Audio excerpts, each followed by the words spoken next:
께서 십자가를 앞에 두시고 6월절 엿새 전에 예루살렘 성에 입성하십니다. 물론 예수님께서는 율법에 따라서 1년에 3번 6월절, 오순절, 초막절 입성을 하셨지만 마지막 주간에 입성하시는 그 입성의 의미는 다른 때와는 틀렸습니다. 우리가 예수님께서 예루살렘에 입성하신 내용들의 의미를 보면은 그냥 그 6월절과 초막절의 의미를 동시에 가지고 있다고 보면 되거든요.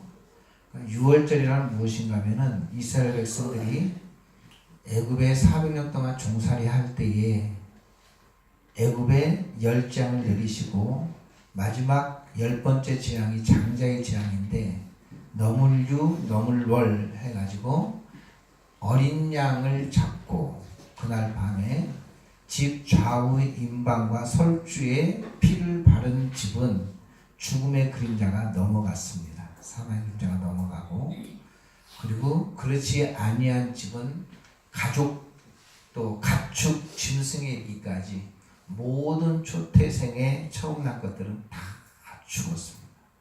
그래서 그때서야 바로가 이스라엘의 하나님 여호와 그 하나님 앞에 굴복하고 이스라엘 백성들을 해방시켜 주시죠. 그래서 이 애굽에 속박되어졌던 건 죄의 상징을 의미하고 있습니다. 그러니까 모든 사람이 죄를 범하였음에 하나님의 영광에 이르지 못하였더니, 하나님의 영광에 이르지 못하기 때문에 죄의 삭은 사망일 수밖에 없고, 그러기에 한 번 죽는 것은 사람에게 정한 것이요 그 후에는 이 죄에 대한 심판을 받는 것이 모든 인생들이 걸어가야 되는 그 길이라는 거죠. 이것이 애굽에 속박되었던 이스라엘의 모습들을 그대로 보여줘요. 그런데 하나님은 영원한 사랑의 하나님이십니다. 그러니까 자기의 백성, 자기의 자녀들이 하나님의 진노와 심판 가운데 있는 것을 그냥 보아두지 아니하신 하나님, 절대 그냥 놔두시지 아니하신 하나님, 그토록 영원한 사랑으로 함께 하시지만 그 하나님 또 거룩한 하나님이기에 공의가 있어야 돼요. 죄는 형벌받은 자를 결단코 면제치 아니하시는 그 하나님이라는 거예요. 그래서 하나님의 백성이요 하나님의 사랑을 받은 하나님의 백성들이 하나님의 품 안에 영생 복락을 누리는 하나님의 자녀, 하나님의 백성으로서의 삶을 살아가야 되는데 죄로 인하여 심판받을 수밖에 없어요. 그래서 어떻게 하셨는가? 그날 밤 어린 양을 잡아라. 좌우 임방과 설주에 피를 바른 자는 그 어린 양의 피가 그 백성들의 생명들을 대속함으로 사망의 그림자, 심판의 그림자가 넘어간다는 거죠. 그래서 이스라엘 백성들이 구원받았습니다. 그래서 이것을 이스라엘 백성들에게 영원한 규례로 삼습니다. 그래서 너희는 이 날을 한 해의 첫날로 삼아 영원히 너희들이 기념하여 이것을 행하라고 말하며 그 하나님을 잊지 말라고 합니다. 근데 이 6월절 잡았던 이 어린 양이 사실은 하나님이신 예수 그리스도께서 육신의 몸을 입고 이 땅에 오신 것을 예표해 전하는 예표의 사건입니다. 그래서 예수님께서 이 땅에 오셨을 때에 요단 강가에 오시거든요. 이제 세례 요한이 요단 강가에 세례를 받으러 오시는 예수를 바라보면서 그의 제자들에게 하신 말씀이 있습니다. 보라, 세상 죄를 지고 가는 하나님의 어린 양이로다. 그 말은 구약의 이스라엘 백성들을 구원하게 하기 위해서 보여주신 그 6월절 어린 양의 피는 바로 예수 그리스도를 예표하시는 건데, 그분이 어린 양으로서 우리를 구원하실 하나님의 어린 양이라는 거예요. 그 위에 또 요한이 세례할 때에 또 그 예수님께서 거리신 것을 봐요. 그래서 그 제자들을 향해서 말해요. 하나님의 어린 양이로다, 이렇게 말합니다. 이 하나님의 어린 양이신 예수 그리스도 바로 이 땅에 오셔서 우리의 모든 죄를 대신 지시고 십자가에 못 박혀 돌아가셨습니다. 3년 동안의 공생의 삶을 마치고 이제 마지막 그 십자가에 못 박히시기 위해서 원래는 갈릴리라는 지역에서 사역을 감당하시는데 이제 총 사역을 정리하기 위해서 가이사랴 빌립보에 올라갑니다. 가이사랴 빌립보라는 것은 말씀드렸죠. 로마 황제에게 바쳐졌던 땅이라고요. 그래서 거기는 가이사라, 로마의 황제를 갖다가 상징하는 거예요. 그것에 가서 제자들에게 말해요. 사람들이 나를 누구라 하느냐. 뭐 예수님이 이런 분이 다 많이 하지만 그래. 지금 3년 동안 너희들이 나를 따라왔고 지켜봤고 했다. 너희는 나를 누구라고 하느냐 묻습니다. 그러니까 다른 사람들은 여러 종류의 모습으로 많이 예수님에 대해서 얘기를 했어요. 그런데 너는 이제 나를 누구라고 하느냐라고 말하는 거예요. 그때 베드로의 입을 통해서 주는 그리스도시요 살아계신 하나님의 아들이니이다라는 이 고백을 받죠. 바로나 시모나 내가 복이 있도다. 그것을 알게 하는 이는 내가 아니요 하늘에 계신 너희 아버지께서 그것을 알게 해주셨다. 다른 말로 말하면 예수에 대해서는 많은 말을 할 수 있지만은 정말로 예수 그리스도를 주로 믿고 고백하는 자는 그냥 자기의 의지와 자기의 이성적 사고로 되어지는 것이 아니고 하늘에 계신 아버지께서 그분을 알게 하신다는 거예요. 어떤 분을 알게 하셔요? 정말 그리스도이십니다. 하나님의 아들이십니다. 즉 죄를 위하여 죽을 수밖에 없는 나를 구원하실 하나님이시다라고 고백하게 한다는 거예요. 그래서 여러분 이제 성경에 보게 되면은 우리의 믿음이 아주 다양하게 말씀해 주셔요. 어떤 분은 작다, 적다 이런 표현을 써요. 또 믿음이 없다 이런 표현까지 쓰게 되는데요. 그것은 우리식으로 표현하면 믿음이 코딱지만하다, 아니면 믿음이 좀 크다 뭐 이런 얘기가 있잖아요. 그러니까 우리 성도들 가운데서도 다 모여서 공통적으로 한 가지 들어가는 믿음이라는 거예요. 그런데 그 믿음 앞에 어떤 수식어를 붙일 수가 있어요. 나는 아직 믿음이 어때? 작아. 나는 아직 부족해. 나는 아직 약해. 나는 아직 몰라. 뭐 이런 다양한 종류. 그러나 내가 그러한 믿음을 가졌다 할지라도 오늘 주님 앞에 나와 예배드리는 이 자리에 섰다는 거죠. 그런 믿음이라도 누가 주신 거다고요? 하나님이 주신 거다라는 것이죠. 그래서 이 믿음이라는 것은 소위 우리 신학적으로는 그렇습니다. 소중회, 신, 칭수, 성견, 영 이렇게 9가지 단계로 신학부에 가면 배워요. 맨 처음에 하나님께서 부르신다는 거예요. 그래서 하나님의 백성으로 불러주셔서 그 하나님을 알아가는 과정들 가운데 있어지게 돼. 그래서 좀 부르심을 받은 후에 내가 좀 자라나서 하나님을 내 입술로 고백하게 되고 그 다음에 성화 또 변화되어져 가기도 하고 그 다음에 견디고 인내하는 과정을 거쳐서 정말로 하나님께서 완전히 영화의 단계까지 9단계의 어떤 구원의 서정이라는 것들을 정해놔요. 요 안에 우리가 속해 있어요. 누구의 은혜? 하나님의 은혜. 이 가운데. 그래서 이것이 하나님의 백성들의 모습입니다. 하나님께서 알게 해주셔서 오늘 이 자리에 나오게 된 거라는 것입니다. 이것을 고백하게 만들어요. 그 다음에 정말로 정말 예수님이 그리스도 맞는가? 라고 했을 때 엿새 후에 변화산상에 가십니다. 그래가지고 이 예수님께서 정말로 메시아이심을 제자들 가운데 드러내요. 그래서 거기에서 모세와 엘리야와 함께 얘기를 해.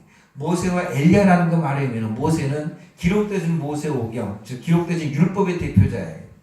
엘리야는 선포되어진 하나님의 말씀을 전하는 자예요. 그렇기 때문에 이 엘리야는 모든 선지자들의 선포예요. 그래서 성경을 이렇게 표현해주고 있죠. 모세와 선지자들에게, 그러니까 율법과 선지자들에게 증거를 받은 분이 누구다? 예수 그리스도다. 그 다른 말로 말하면 예수 그리스도는 이미 구약에 예언되어진 하나님의 아들 예수 그리스도라는 거예요. 정말 맞는가? 라고 했을 때에 변화산상에서 모세와 엘리야와 함께 예수님이 변화된 모습을 제자들이 보게 만드는 거거든요. 맞지? 맞아요? 틀려요? 맞아요. 맞지? 그런 거예요. 그래서 이제 거기서 변화산상에서 예수님께서 그리스도이심을 보여주시고 나서 예루살렘으로 가는 거예요. 십자가를 지시기 위해서. 총성.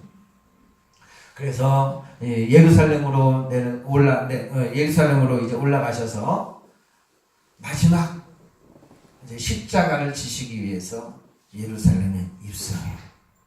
근데 입성할 때에 유월절 때 입성을 해요. 유월절 때. 그 유월절 때 입성했다는 것은 예수님이 바로 누구시다? 바로 유월절 어린 양이다. 애굽의 속박에서 구원해 주셨던 것처럼 죄와 사망의 권세에서 우리를 구원해 주신 분이다라는 거예요. 그런데 이 예수님을 환영할 때에 사람들이 외쳤던 소리가 있어요. 호산나 찬송하리로다 다윗의 자손으로 오시는 이여, 이렇게 찬송을 해요. 그런데 우리는 호산나라는, 호시아나라는 이 말은 우리를 긍휼히 여기소서라는 말이거든요. 예수님께서 오신 것은 구원자로 오셨어. 그런데 그들이 예수님을 환영할 때는 호시아나, 우리를 긍휼히 여기소서 그래요. 근데 이 긍휼히 여기소서 호시아나라는 그 말은 유월절 때 외치는 말이 아니라 사실 초막절 때 외치는 말이에요. 그러니까 유월절은 한 해의 첫 시작이야. 이스라엘의 절기를 보면은. 그런데 초막절은 이스라엘의 맨 마지막 절기예요. 처음과 끝이라는 말이에요. 근데 이 초막절 때에는 모든 곡식을 다 출수한 후에 곡식을 곡간 안에다 집어넣어요. 그런 다음에 그 큰 날에 온 백성이 하나님 앞에 찬송하면서 호시아나 이렇게 외쳐요. 여러분 그렇죠? 창고에 곡식이 많이 들어가 있으면 기쁘고 춤추고 놀아야 되는데 그들이 외쳤던 말은 뭐라고요? 호시아나라는 거예요. 호시아나라는 말은 뭐라고요? 우리를 긍휼히 여기서 이 말이에요. 그 말은 어떤 것인가 하면 이렇게 풍성한 곡식을 허락해 주신 것은 무엇이다? 하나님의 은혜.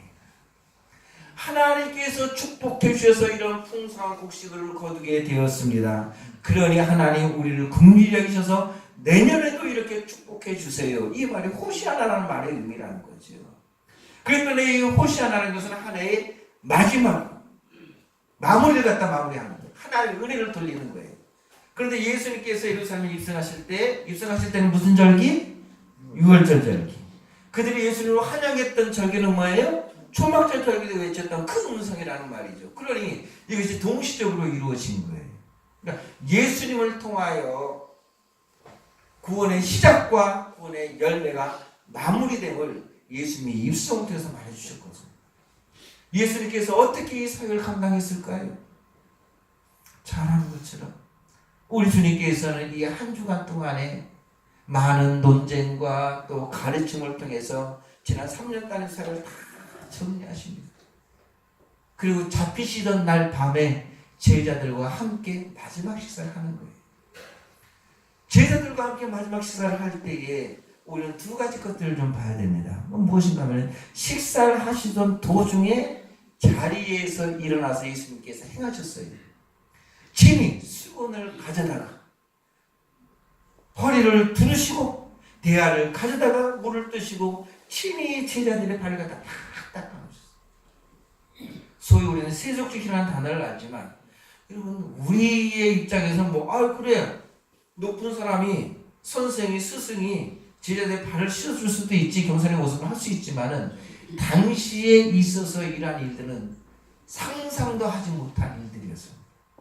감히 어떻게 선생이 제자들의 발을 씻느냐라는 말이에요. 쉬운 표현으로 말하면 종이 주인의 발을 씻는 것이지 주인이 종의 발을 씻을 수 있겠습니까? 있을 수도 없는 일이거든요. 그런데 주님께서 그 일을 행하셨어요. 그러면서 내가 너희에게 행한 것 같이 이렇게 됩니다. 이 일들을 행하시고 나서 또 저녁 식사를 하시는 거예요. 발을 다 씻고 나서. 그래서 저녁 식사는 잘 아는 것처럼 이제 빵이죠. 우리는 떡으로 표현되어 있지만은 그 빵, 그 떡, 저녁 식사를 하게 됨에 있어서 이제 원래 저녁 식사는 그런 겁니다. 그 앞에 떡상이 놓여 있으면 다 와서 자기들이 뜯어서 먹는 거예요. 근데 예수님께서 그 지혜들과 마지막 저녁 식사 시간에 떡을 갖다 떼어서 성경 말씀 보면 축사하시고 축복하고 감사하셨다. 그 축복과 감사는 동시적 용어예요. 축사하시고 지혜들에게 주면서 그런 말씀하셨어요. 이 떡은 너희를 위한 나의 몸이다. 떡을 어떻게 하셨어요? 떼셨어요. 찢었어요. 그래서 예수님께서 너희를 위한 나의 몸이라고 말하는 것은 제자들이 그때는 잘 알지 못했죠. 무슨 말인지. 그러나 이제 십자가를 질 때 당하신 고난의 모습을 말해주고 있는 거죠. 예수님께서 잡히신 후에 빌라도의 판결을 받고 이제 소위 빌라도의 관정이라는 곳이 있습니다. 거기에 그 넓은 이 마당 같은데 예수님께서 죄인의 모습으로 그 가운데 서게 되죠. 그런 거 주위에 삥 둘러서서 그 병정들이 채찍으로 마지막 그 고통을 주게 됩니다. 죄인들. 고통을 줄 때 그 채찍의 맨 끝에는 징이 박혀 있어요. 발견된 징이. 그래서 한 번 내려 칠 때마다 이 징이 살에 탁 박혀 때리면 후에 치게 되면 살갗이 툭 떨어지는 이 고통을 당해요.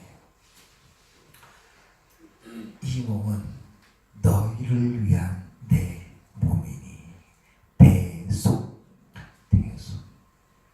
너희가 당해야 될 고통을 내가 당하는 것이다.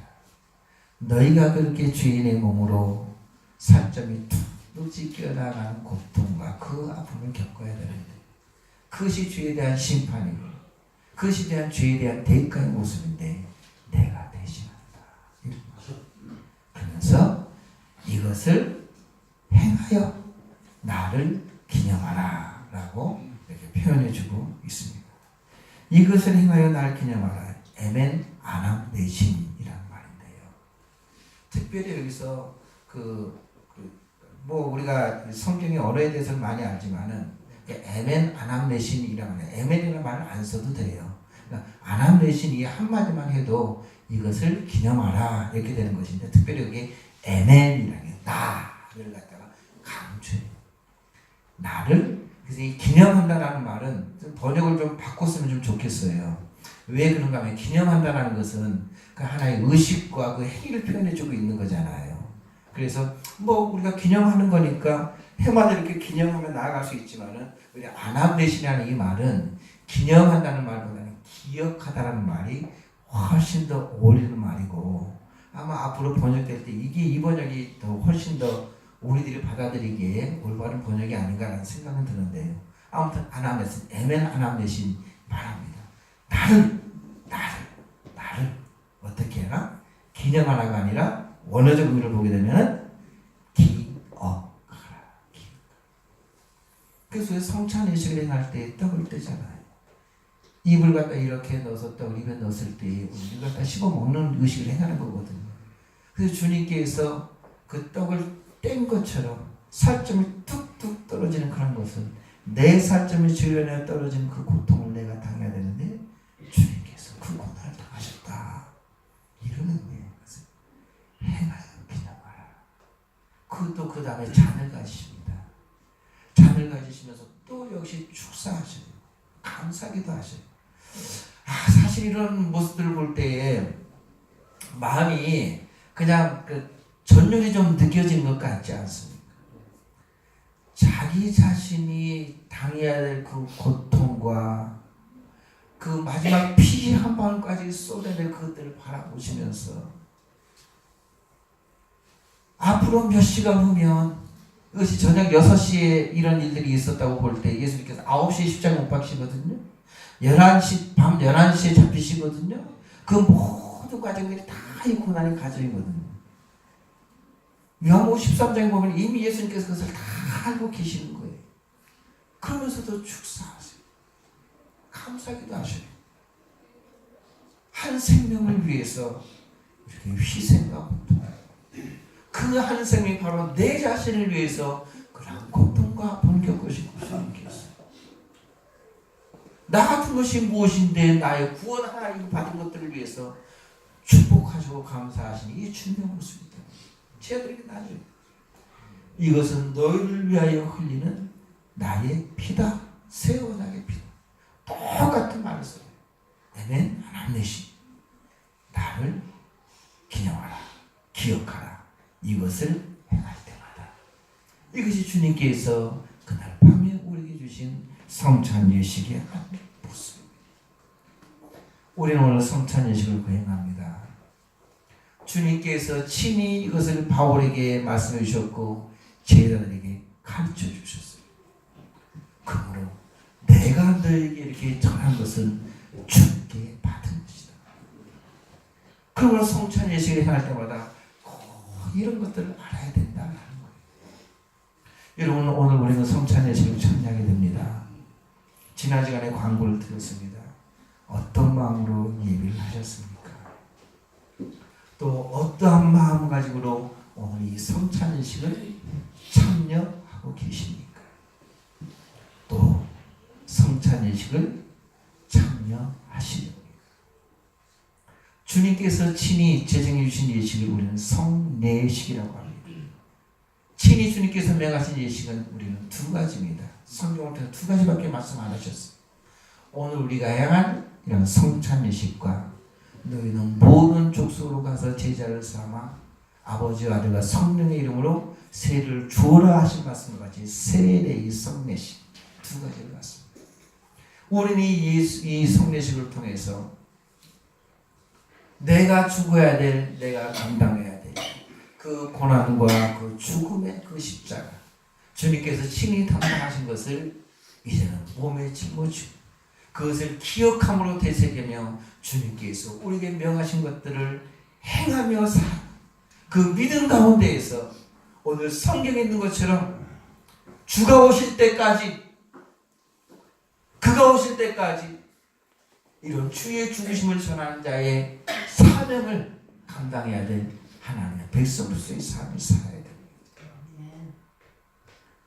오늘 고린도서 11장에서 사도 바울은 오늘 고린도 교회 성도들을 너희를 칭찬하지 아니한다 그랬습니다. 왜 칭찬하지 아니한다 그러는가 하면은 이들은 성찬 예식을 행했지만 기억하지 않았습니다. 예배를 드렸지만 예배드리지 않았다는 거예요. 떡과 잔을 마셨지만 먹고 마시지 않았다는 거예요. 왜 그래요? 주님을 기억하지 않았거든. 형식적으로 그냥 지냈거든. 그러다 보니까 있잖아요. 오늘 성경 말씀의 앞뒤 전후 내용들을 보게 되면은 교회 생활을 하고 신앙생활에 나아감에 있어서도 서로 파당을 줘, 분당을 줘. 뭐 다른 게 아니에요. 우리가 더 열심히 믿겠다고 끼리끼리 모인다라는 거예요. 그것도 아니다. 우리가 바라봐야 될 것은 오직 십자가다. 또 어떤 사람은요, 다음 주에 성찬예식 한대. 이제 초대교회는 매주 했거든요. 성찬예식 한대. 이러니까 오늘은 가서 좀 우리는 이제 우리 집사님들이 이렇게 나누게 되지만 장로님들이 나누게 되고 이렇게 되지만 당시에는 직접 나와가지고 자기 떼서 이렇게 먹었거든요. 그러니까 앞에 일찍 나온 사람들이 일부러 안 먹고 나가지고 일찍 나서 이만큼씩 떼서 먹는 거예요. 그러니까 맨 나중에 사람들 먹을 게 있어요, 없어요? 없어요. 그거 쫄르고 굶고. 또 어떤 사람은 너무 또 많이 마셔가지고 취해가지고 해롱해롱 하는 사람들도 있어요. 옳지 못한 것은 아니고 아주 단호하게 말해요. 그 중에 있다. 내가 칭찬하지 아니한다. 그러면서 우리가 성찬에 올바로 참여하는 그 방법에 대해서 말씀해주고 있습니다. 두 가지를 말해주고 있는데요. 첫 번째는 어떤 것인가 하면 내 자신을 분별할 줄 알아야 된다. 우리는 사실 살아가면서 의식 없이 감각 없이 살아갈 때가 많이 있잖아요. 사실 하나님의 말씀을 선포하고 하나님의 말씀을 듣는 하나님의 백성들도 하나님께서 우리에게 가르쳐주신 것은 죽음의 원리를 가르쳐주고 있거든요. 즉 죽는 것이 사는 것이라는 거예요. 그 말은 어떤 말입니까? 예수 그리스도께서 그 고난과 십자가를 통하여 구원을 이루심으로 말미암아 생명들이 살아났고 부활의 영광으로 다시 일어설 수 있었던 것처럼 진짜 이 세상 가운데 하나님의 백성들로서 살아가 정말 우리 입상을 희생했던 것처럼 하나님께서 약속하신 모든 축복과 은혜를 받아들이며 이 시대 가운데 하나님의 하나님 되심을 드러내는 하나님의 백성이 될 수 있는 유일한 방법은 내가 많이 가져야 되는 것이 아니고 얻어야 되는 것이 아니고 죽어야지만이 그것을 얻어질 수 있다고 성경은 말씀해주고 가르쳐주고 있거든요. 그런데 오늘날 선포되는 말씀이나 그러나 오늘 하나님의 백성이라고 하는 분들이 하는 것은 죽으려고 하지 아니하고 얻으려고 그래요. 여러분, 성경의 원리는 십자가의 원리. 죽어야지 살 수 있습니다. 버려야지 나에게 취해질 수 있습니다. 포기해야지 얻어질 수 있습니다. 희생해야지 더 많은 것들을 채워줄 수 있는 것이 성령의 원리입니다. 이러한 것들을 받아들이고 하나님 앞에 나오는 것을 믿음이라고 말합니다. 그래서 믿는 자는 죽는 자입니다. 그것이 바로 미랄의 원리로 예수님께서 마지막 말씀해 주셨습니다. 하나님의 미랄이 땅에 떨어져 죽어야지만이 많은 것을 결실할 수 있는 것인데, 그래서 강단에서 선포되어지는 말씀들은 죽음의 원리를 선포해야 됩니다. 십자가의 원리를 전해야 됩니다. 왜? 그래야 살 수 있기 때문에. 그래야 진정 하나님 예비하신 복들을 받아 누릴 수 있기 때문에. 그런데 죽는 원리가 선포되지 않아요. 우리 성도들도, 말씀을 받는 분들도 희생하고 죽어야 되고 섬기고 봉사하고 이래야지만이 진짜 참 평강과 하나님 주신 은혜를 받아 누릴 수 있는데, 그런 것들 싫어해요. 그러다 보니까 에레미야 시대와 똑같아요. 하나님께서 주신 말씀 전하라고 하신 말씀을 선포하지 않으면서 하나님께서 주셨다고 말하고 있습니다. 죄 사람들은 하나님께서 명하신 일들을 행하지 않냐고 자기 권력으로 자기 이익을 삼고 있어요. 그러다 보니 백성들도 무감각해서 그냥 그런 것들 전하지 않는 말씀을 전한다고 해도 고개를 끄덕이고, 죄 사람들이 자기 권력을 삼고 자기 이익을 삼아도 그냥 고개를 끄덕이고, 그것이 옳다 그것이 복이다라고 받아들이고 이 무감각한 세대를 살아가고 있다는 것이죠. 오늘 주님께서 말합니다. 이 십자가의 원리, 죽음의 원리 어느 때까지 전하고요? 그가 오실 때까지 무엇을 전하라? 주의 죽으심을 전하라. 이것이 교회와 하나님의 백성들이 감당해야 될 사역이고 행해야 될 일들이라는 거죠. 왜? 그것이 진짜 복이니까. 그래서 오늘 성찬의식을 통해서 우리 다짐합시다. 하나님, 내 자신을 분별하는데 좀 신실하게 더 잘 믿을게요. 두 번째는 주의 죽으심을 그가 오실 때까지 전할게요. 때를 얻든지 못 얻든지, 그가 누구이든지 상관없이. 왜? 사람이 살 수 있는 유일한 방법은 예수 그리스도의 십자가밖에 없기 때문에 그렇습니다. 오늘 성찬의식을 통해서 이러한 축복과 은혜를 받아 누리는 하나님의 백성 되어지게 될 줄 믿습니다. 우리 예식을 진행하도록 하겠습니다. 우리 한준